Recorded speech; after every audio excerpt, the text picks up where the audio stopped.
Welcome. In this video, I'll show you how to add a bank account here in Zoho Books. Alright, for general use, just go ahead over to the left panel, and here we have banking. Just basically click on connect bank or credit card. Or if you want to as well, you can go ahead and add it in manually. Okay. If you do not use banking for your business, you can just go ahead and click on skip right here, and other options will be available.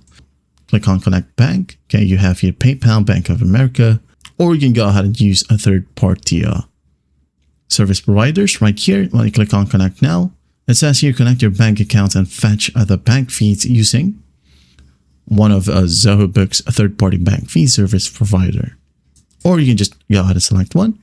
And again, you have the option to add your account manually right here if none of these options applies. Okay, just basically click on one, add in your detail, wait for it, and it will ask you to log in or enter your credit or debit card number.